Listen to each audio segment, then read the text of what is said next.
السلام عليكم ورحمة الله وبركاته. إن الحمد لله والصلاة والسلام على رسول الله. أما بعد، الأربعين النبوية ইমাম নববী রহমাতুল্লাহ আলাইহি কর্তৃক লিখিত 40 হাদিসের আজকে দশম হাদিস, আল হাদিসুল আশির। عن أبي هريرة رضي الله عنه قال قال رسول الله صلى الله عليه وسلم إن الله تعالى طيب لا يقبل إلا طيبا وإن الله أمر المؤمنين بما أمر به المرسلين فقال يا أيها الرسل كلوا من الطيبات وعملوا صالحا وقال يا أيها الذين آمنوا كلوا من طيبات ما رزقناكم ثم ذكر الرجل يطيل السفر أشعث أغبر يمد يديه إلى السماء يا ربي يا ربي ومطعمه حرام ومشربه حرام وغذي بالحرام فأنى يستجاب لذلك رواه مسلم। 10 নম্বর হাদিস, বিশিষ্ট সাহাবী আবু হুরায়রা রাদিয়াল্লাহু তাআলা আনহু থেকে বর্ণিত। তিনি বলেন, রাসূলুল্লাহ সাল্লাল্লাহু আলাইহি ওয়াসাল্লাম বলেছেন, ইন্নাল্লাহা তাআলা তাইয়্যিবুন, নিশ্চয়ই আল্লাহ তাআলা পবিত্র, লা ইয়াকবালু ইল্লা তাইয়্যিবান, তিনি পবিত্রতা ছাড়া অন্য কিছু গ্রহণ করেন না। ওয়া ইন্নাল্লাহা আমারাল মুমিনিনা বিমা আমারা বিহি আল মুরসালিন। ওয়া ইন্নাল্লাহা, ইন্না অর্থ নিশ্চয়ই, আল্লাহ তো আল্লাহ, আমারা মানে আদেশ করেছেন, আমর করেছেন, আল মুমিনিনা মানে মুমিনদেরকে, নিশ্চয়ই আল্লাহ তাআলা মুমিনদেরকে আদেশ করেছেন, বিমা, বি মানে বিষয়ে, ওই সকল বিষয়ে, মা মানে যা কিছু, আমারা বিহি, আমারা মানে আদেশ করেছেন, বিহি মানে যে কাজগুলো, আল মুরসালিন রসুলদের, মুরসালদের জমা, অর্থাৎ রসুলদেরকে, আল্লাহ তাআলা রাসূলদেরকে যে কাজের আদেশ করেছেন ঠিক সেই একই জিনিসের আদেশ করেছেন মুমিনদেরকে। ফাকালা, আল্লাহ তাআলা বলছেন, ইয়া আইয়ুহার রুসুলু কুলু মিনাত তাইয়্যিবাতি ওয়া আমালু সালিহা, হে রাসূলগণ, তোমরা খাও মিনাত তাইয়্যিবাত, পবিত্র জিনিস থেকে, ওয়া আমালু সালিহা, এবং তোমরা নেক আমল করো। সূরা মুমিনুন 51 নম্বর আয়াত। এখানে আল্লাহ তাআলা রাসূলদেরকে বললেন, কুলু মিনাত তাইয়্যিবাত, তোমরা খাও পবিত্র জিনিস থেকে। ঠিক একইভাবে মুমিনদেরকে আল্লাহ বলছেন, ইয়া আইয়ুহাল্লাযীনা আমানু কুলু মিন তাইয়্যিবাতি মা রাযাকনাকুম, হে ঈমানদারগণ, কুলু, তোমরা ভক্ষণ করো, খাও, মিন তাইয়্যিবাতি মা রাযাকনাকুম, মিন মানে হইতে, তাইয়্যিবাত মানে পবিত্র জিনিস, মা মানে যা কিছু, রাযাক না আমি রিজিক দিয়েছি, কুম তোমাদেরকে, আমি তোমাদেরকে যে সকল পবিত্র রিজিক দান করেছি তার থেকে তোমরা খাও। এখানে দেখা গেল যে আল্লাহ সুবহানাহু ওয়া তাআলা রাসূলদেরকে যেভাবে বললেন পবিত্র জিনিস থেকে খাও, ঠিক একইভাবে মুমিনদেরকে আল্লাহ বললেন, তোমাদেরকে পবিত্র যা কিছু দিয়েছি তা থেকে খাও। এরপরে আল্লাহর রাসূল সাল্লাল্লাহু আলাইহি ওয়াসাল্লাম বললেন, তুম্মা যাকারা, অতঃপর তিনি উল্লেখ করলেন, আলোচনা করলেন, আর রাজুলা, একটা লোক, ইউতিলু সাফারা, দীর্ঘ সফর করে, আশআসা, এলোকেশ, আশআস মানে এলোমেলো চুল, মাথার চুলগুলো এলোমেলো, আকবারা, গোবার থেকে ধুলাবালু যুক্ত, মানে সফর করলে যেটা হয় যে চুলগুলো এলোমেলো হয়ে যায়, বাতাসে এলোমেলো করে ফেলে, ধুলাবালু মাথায় জমে যায়। এর দ্বারা বুঝালেন যে সাদাসিধে মানুষ দীর্ঘ সফর করছে। এরপরে এসে বলে, ইয়ামুদ্দু ইলাইহি ইয়াদাইহি ইলাস সামা, ইয়ামুদ্দু, সে সম্প্রসারিত করলো, মাদ্দা ইয়ামুদ্দু মানে দারাজ করা, সম্প্রসারিত করা, হাত দারাজ করে দেওয়া, ইয়াদাইহি মানে ইয়াদুনে বহুবচন, তাসনিয়া দ্বিবচন, সে তার দুই হাতকে সম্প্রসারিত করে, ইলাস সামায়ে, আসমানের দিকে। আর বলে ইয়া রব্বি ইয়া রব্বি, হে আল্লাহ তুমি আমাকে এটা দাও ওটা দাও, এরকম বলে। ওমাতআমুহু হারামুন, অথচ তার খাদ্য হারাম। ওমাশরাবুহু হারামুন, তার পানীয় হারাম।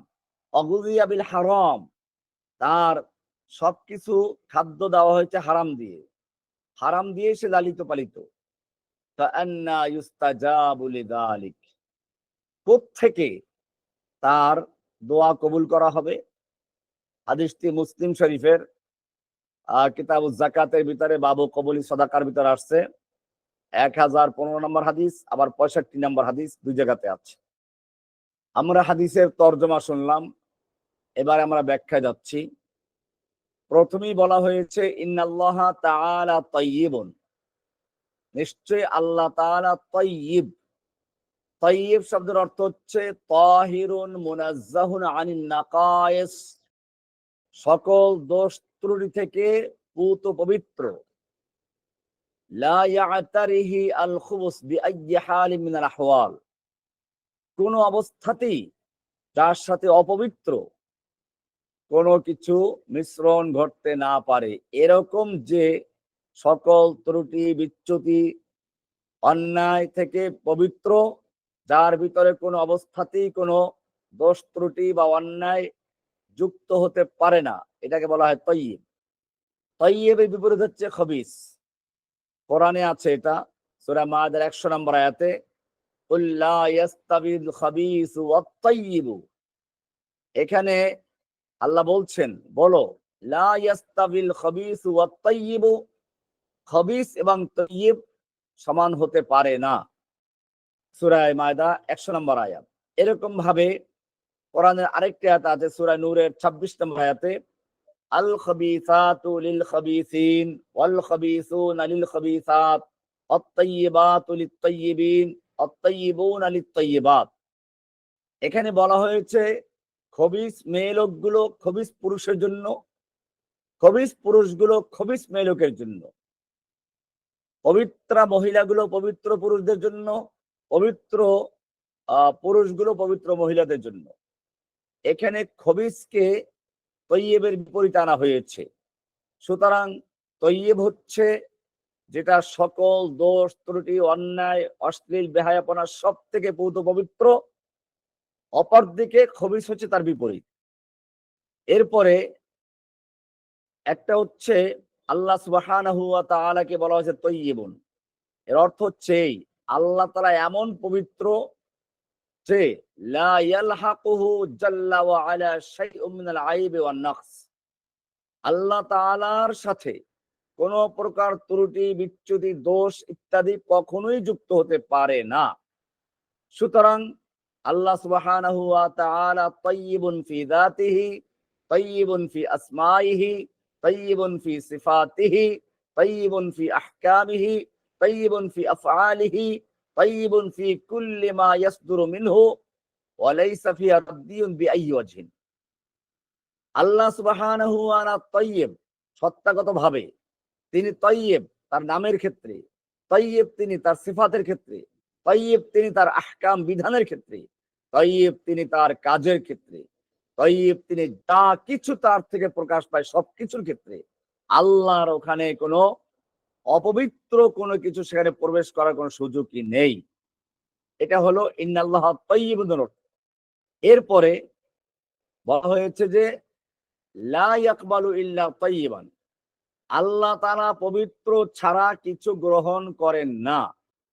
তার মানে লা ইয়াকবালু ইল্লা তাইয়্যিব মিনাল আকওয়াল, কথার ক্ষেত্রে পবিত্র কথা ছাড়া আল্লাহ কিছু গ্রহণ করেন না। ওয়াল আমাল, আমলের ক্ষেত্রে আল্লাহ তাআলা পবিত্র ছাড়া কোনো কথা গ্রহণ করেন না।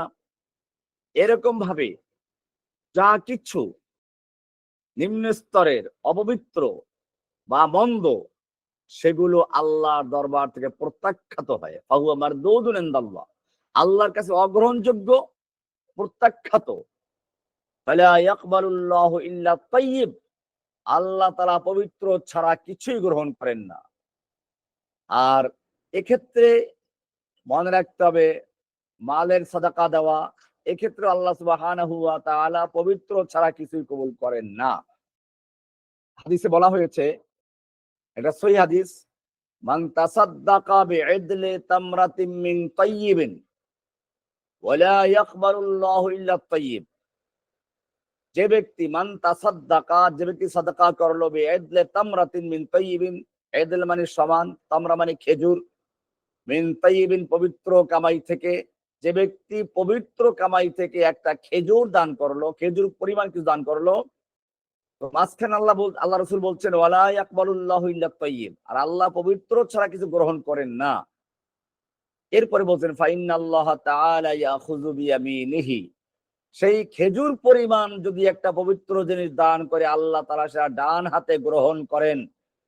ইয়াখুযু, হ্যাঁ আল্লাহ তাআলা ওটা গ্রহণ করেন, বিয়ামিনি ডান হাতে, ইউরাব্বিহা ওটা তিনি লালন পালন করেন, কামা ইউরাব্বি আহাদুকুম ফালুওয়াহু, যেমনি ভাবে তোমরা তোমাদের একটা লোক তার বকরির বাচ্চাকে লালন পালন করে, ফালুওয়াতুন মানে বকরির বাচ্চাকে লালন পালন করে, এরকম আল্লাহ তাআলা সেই একটা খেজুর পরিমাণ দানকে আল্লাহ তাআলা লালন পালন করেন, হাত্তা তাকুনা মিসলাল জাবাল, সেই ছাগলের বাচ্চা যেরকম আস্তে আস্তে বড় হয়ে একটা বড় খাসি হয়, আল্লাহ তাআলা সেই খেজুর পরিমাণ দানটাকে বড় করতে করতে পাহাড় পরিমাণ বড় করেন। এরপরে বলা হয়েছে তাইয়্যিব ছাড়া আল্লাহ গ্রহণ করেন না দানের ক্ষেত্রে। এক্ষেত্রে আমি একটা গল্প করি আপনাদেরকে।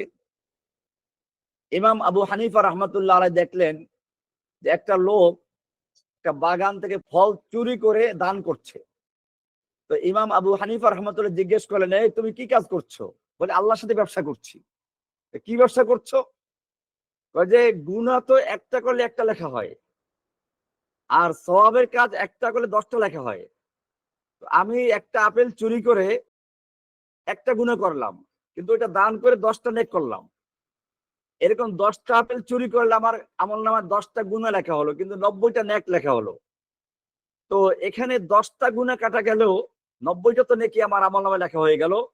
কাজে আমি এক্ষেত্রে আল্লাহর সাথে ব্যবসা করছি। ইমাম আবু হানিফা রাহমাতুল্লাহ বললেন যে তোমার নেক তো কিছু হয়ই নাই, 10টা গুনাহ তোমার আমলনামায় লেখা হয়ে গেছে। কেন? এই হাদিস শুনিয়ে দিলেন যে লা ইয়াকবালুল্লাহু ইল্লা তাইয়্যিব, আল্লাহ পবিত্র ছাড়া অন্য কিছু কবুল করেন না। কাজে তুমি 10টা আপেল চুরি করে 10টা গুনাহ ঠিকই তোমার আমলনামে আছে, কিন্তু নেক একটাও জমা হয় নাই। তো এটা হলো প্রথম বিষয়, যে সাদাকার ক্ষেত্রে পবিত্র সাদাকা আল্লাহ গ্রহণ করেন। চুরি করা, ঘুষ নেওয়া, ডাকাতি করা, ছিনতাই করা, এরপরে মসজিদ করলো, কোরআনে আছে ইন্নামা ইয়ামুরু মাসাজিদাল্লাহি মান আমানা বিল্লাহি ওয়াল ইয়াউমিল আখির ওয়া আকামাস সালাতা ওয়া আতাজ যাকাতা ওয়া লাম ইয়াখশা ইল্লাল্লাহ।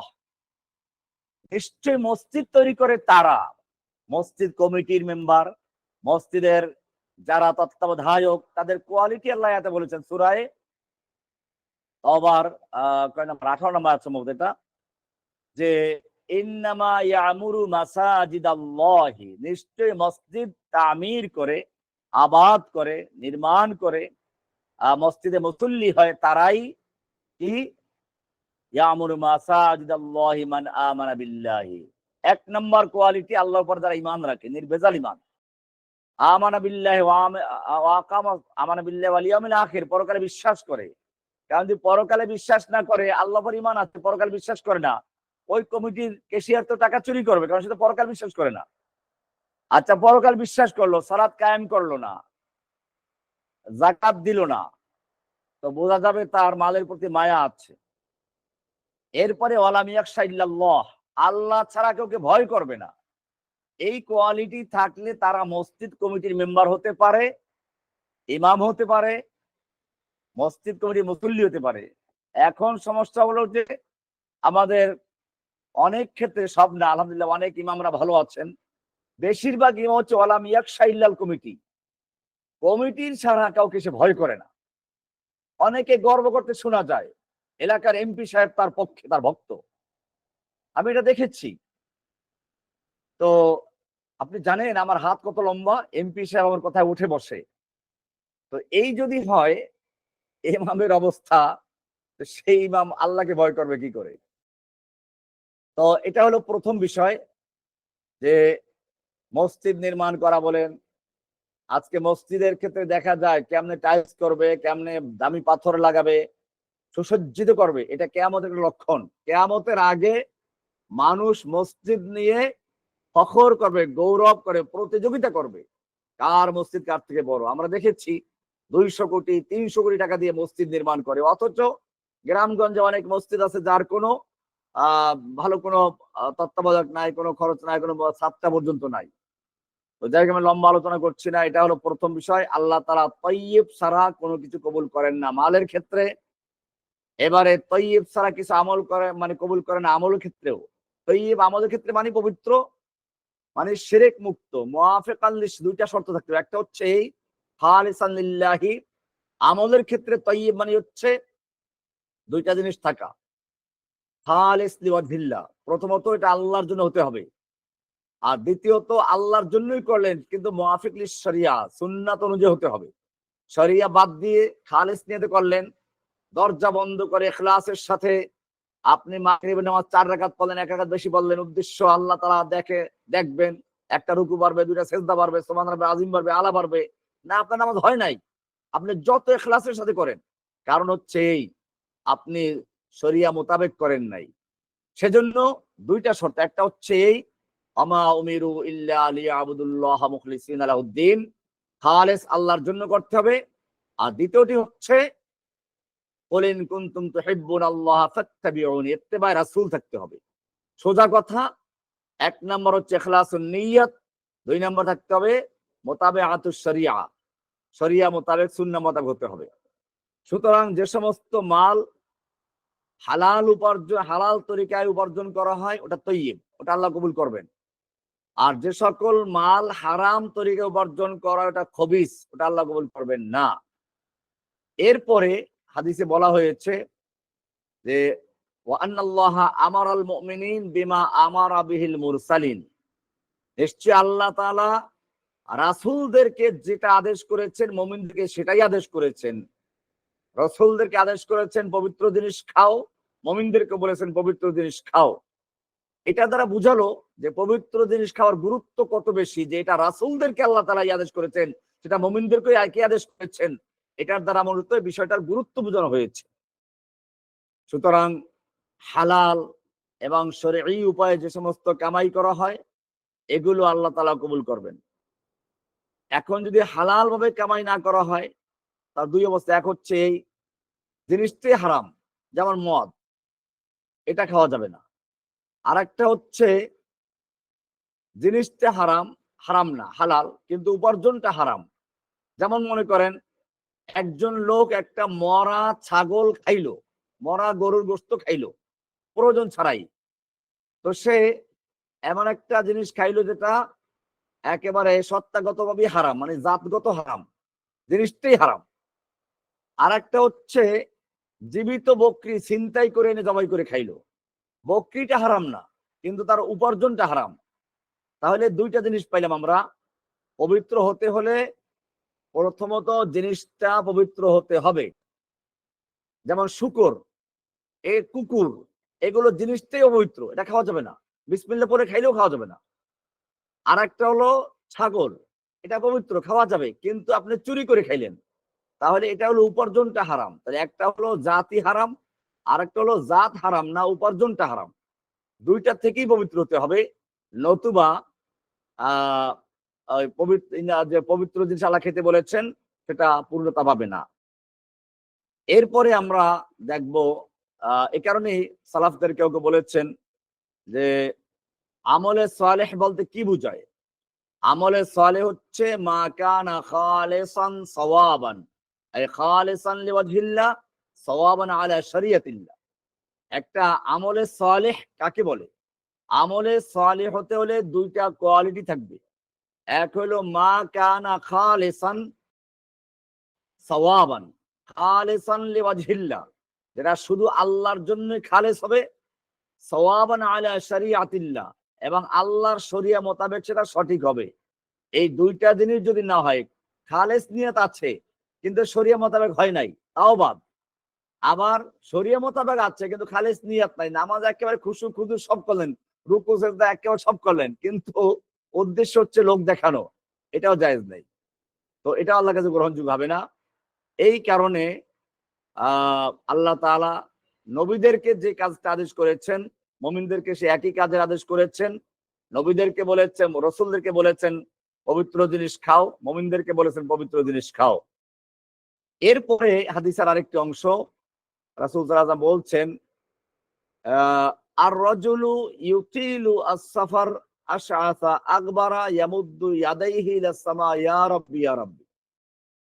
একটা লোক দীর্ঘ সফর করে এসেছে বাইতুল্লাহর কাছে, সফরের ধুলা মসৃণ ধুলাবালু তার গায়ে আছে, চুলগুলো এলোমেলো, এই অবস্থায় সে অনেক দূর সফর করে কষ্ট করে এসেছে, সাদাসিধে মানুষ। ইয়ামুদ্দু ইলাইহি আল্লাহ ইয়াদাইহি, দুই হাত সে সম্প্রসারণ করে দিল ইলা সামা, আসমানের দিকে, ইয়া রাব্বি দোয়া করছে সে মন খুলে, যে একেবারে সে কোন রকম ত্রুটি তার নাই।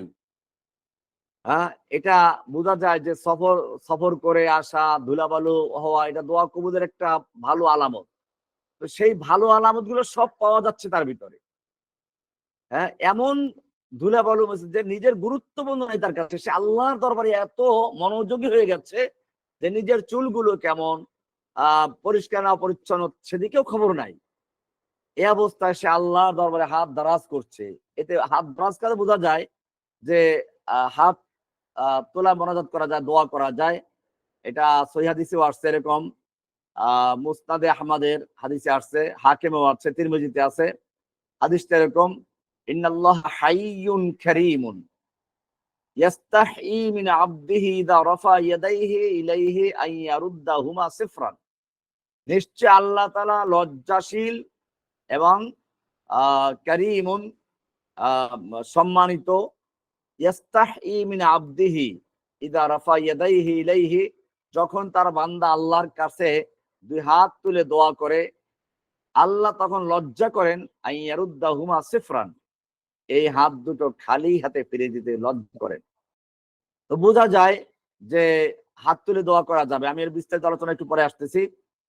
এরপরে আসছে ইয়া রব্বি ইয়া রব্বি, তার মানে এটা আল্লাহর রুবুবিয়তের সিফাতকে ডাকছেন, কারণ এটা দোয়া কবুলের জন্য বেশি উপযোগী। একেবারে দোয়া কবুলের জন্য যা কিছু সবই সে করেছে, সফর করেছে, নিজের দিকে খোঁজ খবর রাখে না, ধুলাবালু মিশ্রিত, চুলগুলো এলোমেলো সব আছে, হাত তুলে দোয়া করেছে, এগুলো সব মূলত দোয়া কবুল হওয়ার বিশেষ বিশেষ লক্ষণ। কিন্তু আল্লাহর রাসূল সাল্লাল্লাহু আলাইহি ওয়াসাল্লাম বলছেন মাতআমুহু হারামুন, তার খাদ্যটা হারাম, মানে সে যেটা খায় সেটা হারাম। এখন হারাম দুই রকম হতে পারে, জিনিসটাই হারাম, অথবা জিনিসটা হারাম না কিন্তু তার কামাইটা হারাম। এরকম তার পানিটা হারাম, সেখানে দুই রকম, পানি মদ হারাম, এটা জাত হারাম। আরেকটা হচ্ছে পানিটা হালাল, যেমন আপনি আমের জুস বানাইয়ে খাইলেন চুরি করে, এটা কামাইটা হারাম। এরপরে বলা হয়েছে গুজিয়া বিল হারাম, মানে হাসিল উপায় হারাম উপায় সে হারাম উপার্জনটা খেলো। আল্লাহ রাসূল সাল্লাল্লাহু আলাইহি ওয়াসাল্লাম বলেন ফাআন্না ইউস্তাজাবু লাহা, এটা ইস্তেফাম, প্রশ্নবোধক, যে কোত্থেকে কিভাবে তার দোয়া কবুল হতে পারে। তার মানে হচ্ছে দোয়া কবুল হবেই না। এটাকে বলা হয় ইস্তেফাম ইনকারি, মানে ইস্তেবাদ, মানে এটা অসম্ভব। আন্না ইউস্তাজাবু লাহা, তার দোয়া কি করে কবুল হতে পারে, দোয়া কবুল হওয়ার সম্ভাবনাই নাই। অথচ দোয়া কবুলের যে কারণ, দোয়া কবুল হওয়ার জন্য যে উপকরণ সবই আছে, সফর করেছে, হাত তুলেছে, ধুলা মসৃণ, এত সবকিছু আছে, কিন্তু তারপর দোয়া কবুল হয় না। কারণ কি? কারণ হচ্ছে এই যে তার কামাই হারাম, তার খাওয়া, তার উপার্জন হারাম, এই কারণে আল্লাহ তাআলা কবুল করেন না। আমরা হাদিসটার ব্যাখ্যা শেষ করেছি, এখন এখান থেকে যে মাসাইল গুলো ইস্তেমবাদ করবো সেগুলো। এক নম্বর হচ্ছে আল্লাহ তাআলা তয়্যিব। এই তয়্যিব মানে হচ্ছে অনেকগুলো জিনিসকে অন্তর্ভুক্ত করে। আল্লাহ তাআলা তয়্যিব, তয়্যিবুন ফি যাতিহি, তয়্যিবুন ফি আসমাইহি, তয়্যিবুন ফি সিফাতিহি, তয়্যিবুন ফি আফআলিহি, তয়্যিবুন ফি আহকামিহি। তার মানে হচ্ছে আল্লাহর আসমা, আল্লাহর নামগুলো সব পবিত্র, আল্লাহর জাত পবিত্র। আল্লাহর নামের মধ্যে এমন কোন নাম নাই যার মধ্যে কোনো ত্রুটি বিচ্যুতি আছে। কারণ কোরআন আল্লাহ বলছেন ওয়ালিল্লাহিল আসমাউল হুসনা, সূরা আরাফের 180 নম্বর আয়াত। আল্লাহর রয়েছে অনেকগুলো সুন্দর সুন্দর নাম। আল হুসনা ইসমে তাফদীল আহসানের বহুবচন। তার মানে হচ্ছে আল্লাহর নাম সবগুলো সুন্দর। এই কারণে আল্লাহর নামের মধ্যে আপনি কোনো নাম ত্রুটিযুক্ত পাবেন না।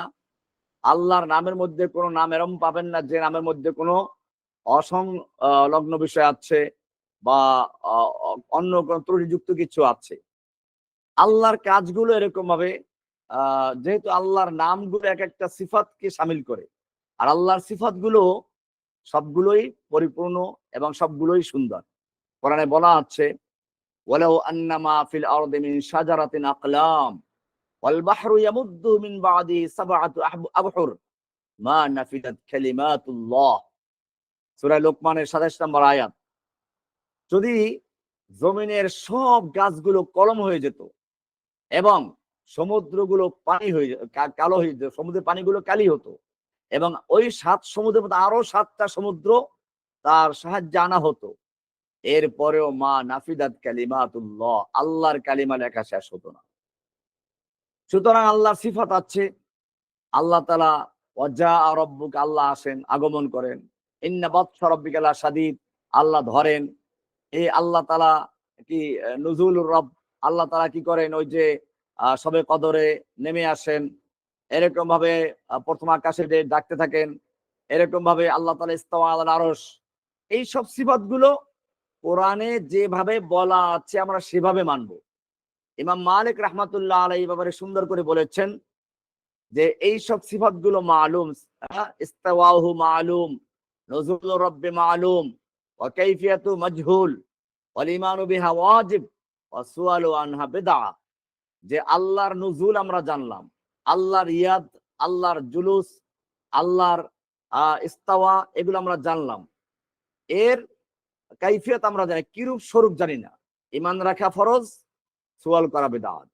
বাস আমরা এই বিষয়টা খেয়াল রাখবেন। বাড়াবাড়ি করা, আল্লাহ তাআলা শুনেন, আল কুদরাত, আল্লাহর কাদের, আস-সামা, আল বাসার, তাকাল্লুম, আল্লাহর যতগুলো সিফাত আছে আমরা সবগুলো মানি এবং আল্লাহ তাআলা যে অর্থে ব্যবহার করেছেন আমরা সেভাবেই মানি। নিজস্ব ভাবে কোনো ব্যাখ্যা বিশ্লেষণ আমরা করতে যাব না। তো এই বিষয়গুলো আছে। আল্লাহ তাআলা এই কারণে আমরা বলছি আল্লাহর যতগুলো সিফাত সবগুলোই কামাল, সবগুলোই ভালো।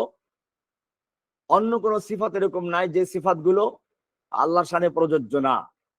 আমরা দেখব কোরআনে পরিষ্কার আয়াত আছে যে ইউখাদিউন আল্লাহ ওয়াল্লাযীনা আমানু ওয়া মা ইয়াখদাউনা ইল্লা আনফুসাহুম ওয়া মা ইয়াশউরুন। এখানে দেখেন ইন্নাল মুনাফিকিনা ইউখাদিউন আল্লাহ ওয়া খাদিউহুম, সূরা নিসার 142 নম্বর আয়াত। এই সব জায়গায় আল্লাহর সাথে তারা খেয়ানত করেছে, কিন্তু আল্লাহও খেয়ানত করে, এই কথা বলা হয় নাই। আল্লাহ খেয়ানত করতে বলা হয় নাই, কিন্তু অন্য জায়গায় আছে ওয়ায়ামকুরুনা ওয়ায়ামকুরুল্লাহ আল্লাহু খায়রুল মাকিরিন, সূরা আনফালের 30 নম্বর আয়াত। ইন্নাহুম ইয়াকিদুনা কাইদা ওয়া আকিদু কাইদা, সূরা তারিক 15 নম্বর আয়াত। তো এই যে বিষয়গুলো আছে, এগুলো তারা যেভাবে কাজ করে সেটার মোকাবেলার জন্য ব্যবহার করা হয়েছে, কিন্তু আল্লাহ তাআলা আসলে মকর করেন না, আল্লাহ তাআলা চক্রান্ত করেন না। তারপরে যেহেতু এগুলোকে বলা হয় এটা বালাগাতের একটা, সানাতের একটা পদ্ধতি, যে শব্দটা ওরা যেটা ব্যবহার করেছে ওরকম ব্যবহার করে। কিন্তু এই কারণে আল্লাহর নাম মাক্কার লেখা যাবে না, মাকের বলা যাবে না।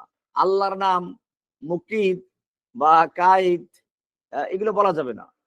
এরকম ভাবে খায়েন, খেয়ানত করা, আল্লাহর সাথে লোকেরা খেয়ানত করে। কিন্তু যেমন কোরআনে আছে সূরা আনফালের ৭১ নম্বর আয়াতে, ওয়াইয়ুরিদু খিয়ানাতাকা ফাকাদ খানুল্লাহ মিন ক্বাবলু ফাআমকানা মিনহুম, যে যদি তারা আপনার সাথে খেয়ানত করে তো তারা তো আল্লাহর সাথে ইতিপূর্বে খেয়ানত করেছে।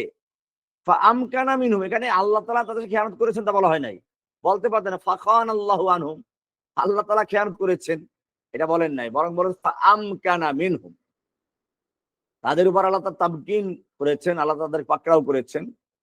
তো এইভাবে আল্লাহর সব সিফাতগুলোই পবিত্র। কোরআনে যেটা বলা আছে ওয়ালিল্লাহিল মাসালুল আ'লা, সূরা নাহালের 60 নম্বর আয়াত, যে আল মাসালুল আ'লা আই ওয়াসফুল আ'লা মিন কুল্লি ওয়াজহিন, আল্লাহ তাআলা রয়েছে সব রকমের উন্নত মানের উচ্চ সিফাত, সব দিক থেকেই মিন কুল্লি ওয়াসফিন মাকানিন ওয়া হালিন, সর্বাবস্থাতেই।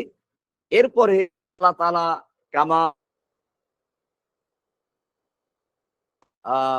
গনিয়্যুন আনিল খালক লা ইয়াকবালু ইল্লা তাইয়্যিব, আল্লাহ তাআলা মাখলুক থেকে পবিত্র, তিনি পবিত্র ছাড়া কোনো কিছু গ্রহণ করেন না। সুতরাং যে আমলের মধ্যে শিরিক থাকে আল্লাহ ওটা কবুল করেন না। যে আমল সদকা চুরি করে করা হয় আল্লাহ কবুল করেন না। যেই মাল হারাম উপার্জন করা হয় আল্লাহ ওটা কবুল করেন না, এবং ওটা দোয়া কবুল হবে না। এরপরে আমরা একটা জিনিস দেখলাম, যেখানে আল্লাহ তাআলা কবুল করেন না, বিপরীতে বোঝা গেল তাহলে কি কবুল করারও ব্যাপার আছে। হ্যাঁ, আমলকে দুইটা ভাগে ভাগ করা, আমলে মাকবুল, আমলে মারদুদ। অর্থাৎ যে আমলগুলো আল্লাহর কাছে গ্রহণযোগ্য পবিত্র জিনিস সেটা আল্লাহ কবুল করবেন, আর যেটা অপবিত্র তা কবুল করবেন না। যেমন আমরা দেখি হাদিসে আসছে লা ইয়াকবালুল্লাহু সালাতা আহাদিকুম ইযা আহদাসা হাত্তা ইয়াতাওয়াদ্দা, যদি কোনো ব্যক্তি কি করে হদস করে তার ওযু না করা পর্যন্ত তার সালাত আল্লাহ কবুল করেন না। এখানে সালাতকে রদ করে দেওয়া হয়। এরকম ভাবে আরেকটা হাদিস আপনারা পড়েছেন, মান আমিলা আমালান লাইসা আলাইহি আমরুনা ফাহুয়া রাদ, যে ব্যক্তি এমন কোন আমল করলো যে আমলটা আমাদের তরিকার অন্তর্ভুক্ত না, আমাদের শরীরের অন্তর্ভুক্ত নয়, এমন আমল যে করলো ফাহুয়া রাদ, সে আমলটা মারদুদ হবে। তাহলে বোঝা গেল আমল দুই রকম, আমলে মারদুদ, আমলে মাকবুল। যেটা শরিয়া মোতাবেক হয় সেটা মাকবুল, যেটা শরিয়া মোতাবেক হয় না সেটা মারদুদ। আমরা এটা জানলাম। এরপরে আমরা দেখব আল্লাহ তাআলা রসুলদেরকে কিছু জিনিস আদেশ করেছেন, কিছু জিনিস নিষেধ করেছেন। আদেশ করেছেন রাসূলদেরকে, যেমন সালাত, তারপরে সালাম, এভাবে আল্লাহ রাসূল নিজেও সালাত আদায় করতেন। হাদিসে আসছে ইয়াকুমু ফিল লাইলি হাত্তা তাতাওয়াররামা কদামাহু, আল্লাহ নবীর পা ফুলে যেত, এত বেশি ইবাদত করতেন। সাহাবীরা বলতেন ইয়া রাসূলুল্লাহ, আপনার তো আগের পিছের সব গুনাহ ক্ষমা করা হয়েছে, আপনি কেন এত ইবাদত বেশি করতেছেন, পা ফুলে যাচ্ছে? আল্লাহ রাসূল বলছেন আফালা আকুনা আবদান শাকুরা, আমি কি শুকরগুজার বান্দা হব না? তো এইভাবেই দেখা যায় যে আল্লাহর রাসূল সাল্লাল্লাহু আলাইহি সাল্লাম নিজে আমল করতেন, আমাদেরকেও সে আমল করতে বলেছেন। একটা জিনিস আমি মনে করি, সেটা হচ্ছে আমাদের শেষে একটা অংশ আছে যে মানুষ হাত তুলে দোয়া করে দোয়া করে, অথচ তার পোশাক হারাম, খাদ্য হারাম, সব হারাম, তার দোয়া কি করে কবুল করা যাবে? তো এটার উপর আমরা একটু পরে আলোচনা করছি। এখানে একটা বিষয় আসছে আজকে খুব গুরুত্বপূর্ণ, তা হচ্ছে মাদ্দা ইয়াদাইহি, হাত তুলে দোয়া করছে। বোঝা গেল হাত তুলে দোয়া করা যাবে, এবং শুধু যাবে না, দোয়া কবুল হওয়ার একটা বড় আদব হচ্ছে হাত তুলে দোয়া করা। আমরা যেটা বেদাত বলি সেটা হচ্ছে, দেখেন হাত তোলার পরে তিন রকম বিষয় আছে। কিছু বিষয় আছে শরিয়াতে, তিন রকম হাদিস আছে। এক তো হচ্ছে যেসব ক্ষেত্রে মা ওয়ারাদা ফিহি রফুল ইয়াদাইন, ওই সকল হাদিস যেখানে রফুল ইয়াদাইন প্রমাণিত সাবেত আছে। দ্বিতীয় প্রকার হচ্ছে মা ওয়ারাদা ফি আদামুর রফে, রফুল ইয়াদাইন না করার কথা বলা আছে।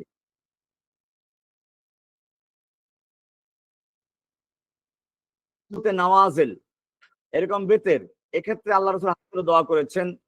এরকম রফুল ইয়াদাইন আলা সাফা ওয়াল মারওয়া, সাফা মারওয়া আল্লাহ রাসূল হাত তুলে দোয়া করেছেন।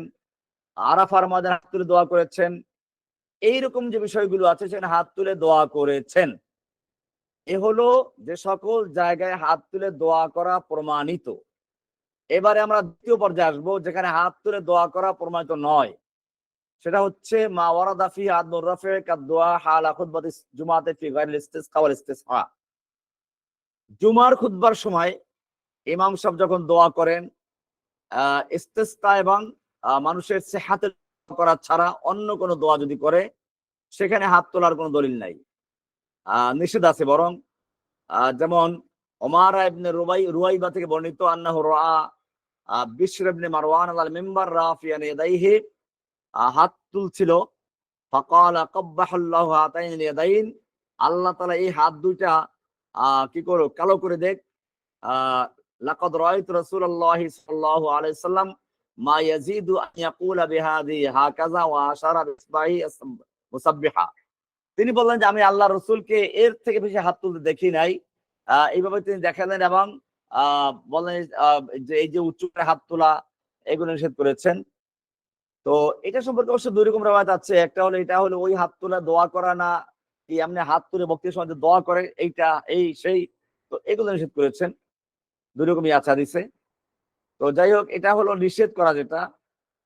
আর ৩ নম্বর হচ্ছে যে সকল ক্ষেত্রে নিষেধ করা হয় নাই আর আদেশও করা হয় নাই, সেখানে আম রাখা হয়েছে। যেমন ইন্নাল্লাহ হাইয়ুন কারীমুন ইয়াস্তাহি মিন আবদিহি ইযা রাফা ইয়াদাইহি ইলাইহি ইয়াদাইহি আন ইয়ারুদ্দাহুমা সিফরান। আল্লাহ তাআলা লজ্জাশীল, সম্ভ্রান্ত ব্যক্তি, সম্ভ্রান্ত সত্তা। তিনি যখন কেউ তার কাছে হাত তুলে দোয়া করে, আল্লাহ তাআলা সেটা খালি হাতে ফেরত দিতে লজ্জাবোধ করেন।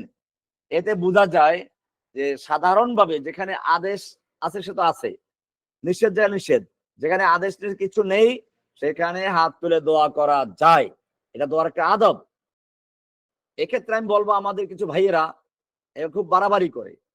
আমি আমার কিতাবুদ দোয়ায় লিখেছি, ফরজ নামাজের পরে সম্মিলিতভাবে ইমাম মুক্তাদি মিলে নিয়মিতভাবে বিল ইলতিজাম বাধ্যতামূলক মনে করে করাটা বিদআত বলেছি। এখন আমাদের শ্রোতারা অ্যাডভান্স, তারা মোনাজাত দেখলেই কে বিদআত। আরে বাবা, যে সকল ক্ষেত্রে নিষেধ নাই সেখানে মোনাজাত করা যায়। আপনি এমনি দোয়া করছেন, হাত তুলে দোয়া করছে, করা যেতে পারে। এই জন্য একটা পাইকারি ভাবে সব জায়গায় হাত তুলে দোয়া করলে এটা বিদআত হয়ে গেছে, এ নিয়ে একটা খামাখা ঝামেলা পেঁচানো। মাঝে মধ্যে হাত তুলে দোয়া করা নিষেধ না। নিষেধ হচ্ছে একটা জিনিসকে একেবারে বিল ইলতিজাম নিয়মিত নামাজের অংশ বানিয়ে নেওয়া। না করলে মনে করা হয় এটা আয়েব মনে করা হয়, সেইটা বিদআত। আর যদি এরকম মাঝে মধ্যে হাত তুলে দোয়া করে, যেহেতু হাদিসে দোয়া করার কথা আছে হাত তুলে, এবং এই হাদিস অনুযায়ী হাত তুলে দোয়া করাটা আদব বলা হয়েছে। এই হাদিসটা আছে, আমরা এটা বলেছি আগে কোন জায়গায় আছে। তো সেভাবে এটা হাদিস দোয়া করাটা, রফুল ইয়াদাইন করাটা নিষেধ না, আমভাবে নিষেধ না। এটা নিয়ে বেশি বাড়াবাড়ি করা উচিত না। ফরজ নামাজের পরে ইমাম মুক্তালি মিলে সম্মিলিতভাবে জরুরি মনে করে এটা যে করা হয়, এটাকে আমরা বেদাত বলেছি, এখনো বলি। কিন্তু যদি এই শর্তগুলো না পাওয়া যায়, নিয়মিত না, মাঝে মধ্যে করে, তো সেক্ষেত্রে এটাকে একেবারে এত কঠিন ভাবে বেদাত বলা, যে এমনকি আমাদের আহলে হক যারা, তারাও যদি মাঝে মধ্যে কোনো সমাজে গিয়ে করতে বাধ্য হন। আমরা মাঝে মধ্যে মাহফিলে যাই, মাহফিলের শেষে আমরা অনেক সময় এমনি হাত দোয়া করে দেই, আবার মাঝে হাত তুলে, এগুলো নিষেধ না।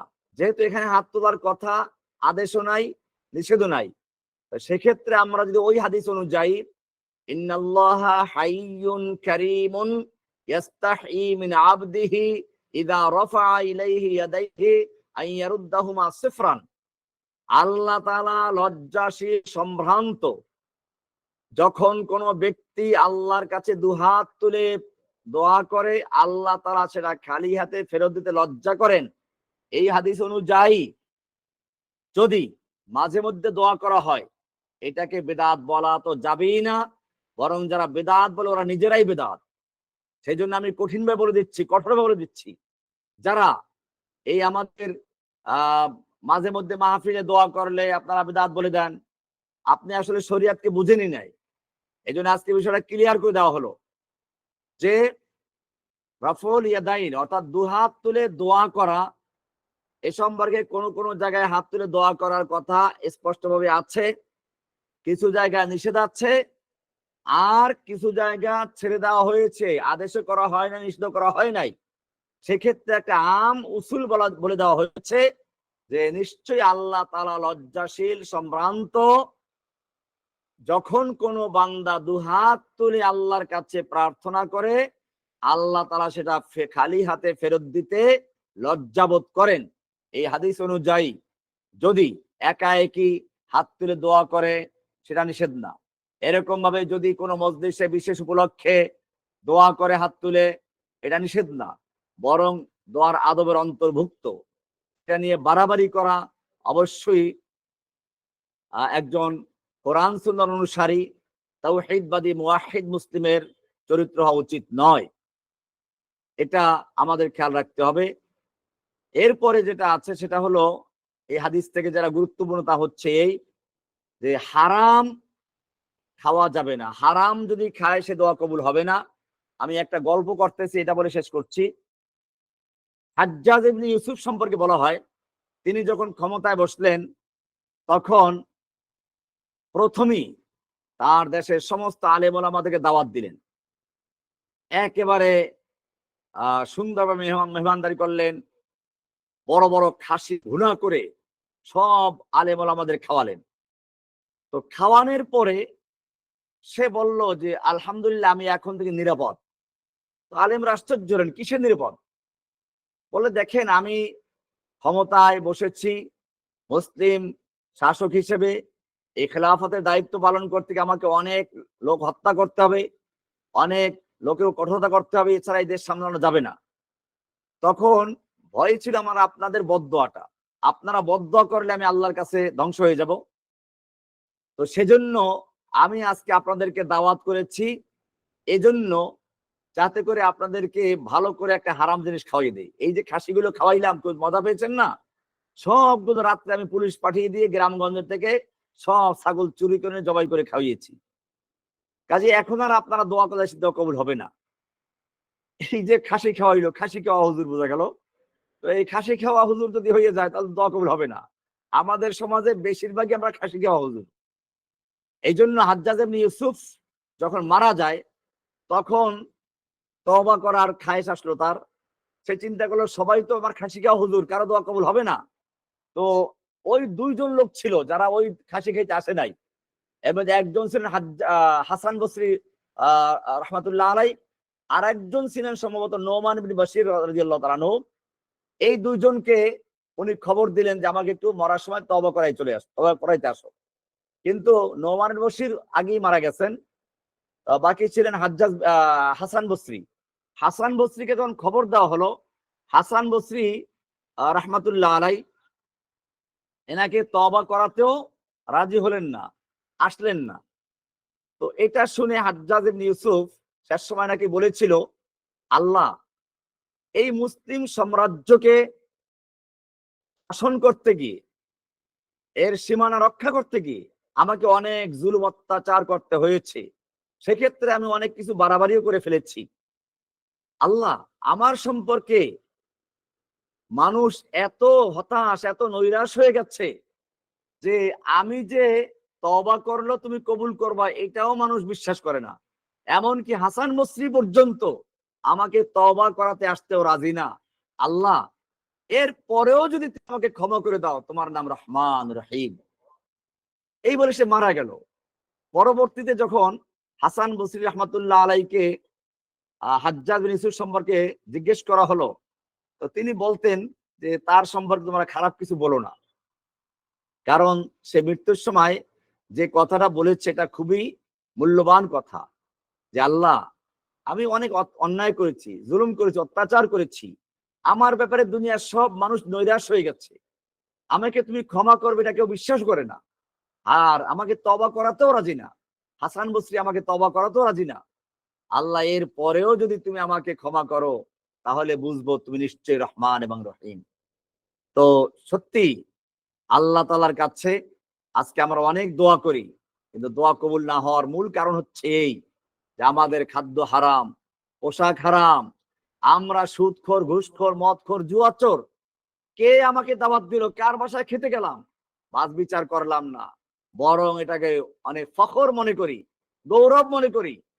আমার কাছে এমনও প্রমাণ আছে, কোন এক মন্ত্রী একজন আলেমকে দাওয়াত দিয়েছিল একটা কার্ড, লিখিত কার্ডের মাধ্যমে। সেই কার্ডটা সে এতটা সংরক্ষণ করে রেখেছে, বালিশের নিচে রাখে, পূরণ হয়ে গেছে। যে কোনো লোক তার কাছে গেলেই সে কথায় কথায় ওই কথাটা উঠায়, আমাকে অমুক মন্ত্রী এটা আমাকে দাওয়াত দিয়েছে তার বাসায়, এই দেখেন তার কার্ডটা এখনো আছে। তার মানে এই মন্ত্রী তাকে দাওয়াত দিয়েছিল, এই বিষয়টাকে সে এত গুরুত্ব দেয় যে তার কার্ডটাকে পর্যন্ত প্রমাণস্বরূপ ধরে রেখেছে। আমাদের মনে রাখতে হবে, কোরআনে আল্লাহ তাআলা স্পষ্ট বলেছেন, আয়াবতাগুনা ইনদাহুমুল ইজ্জাহ, তারা কি ওদের কাছে ইজ্জত সম্মান তালাশ করছে? ফাইনাল ইজ্জাতা লিল্লাহি জামিআ, ইজ্জত সবটা আল্লাহর কাছেই সংরক্ষিত। সেজন্য মনে রাখতে হবে ইজ্জত সম্মান সবকিছু দেওয়ার মালিক আল্লাহ। আপনি হালাল পন্থা থাকেন, দেখবেন যে আল্লাহ তাআলা কত সুন্দরভাবে চালায়। আমি এটা জেলখানায় দীর্ঘ 11 বছর 16 দিন বারবার আল্লাহকে দেখেছি। আল্লাহ তাআলার কাছে যখন যেটা চেয়েছি হালাল ভাবে আল্লাহ সেটা পৌঁছে দিয়েছেন, হালাল ভাবেই সেটা তখনই পৌঁছে দিয়েছেন।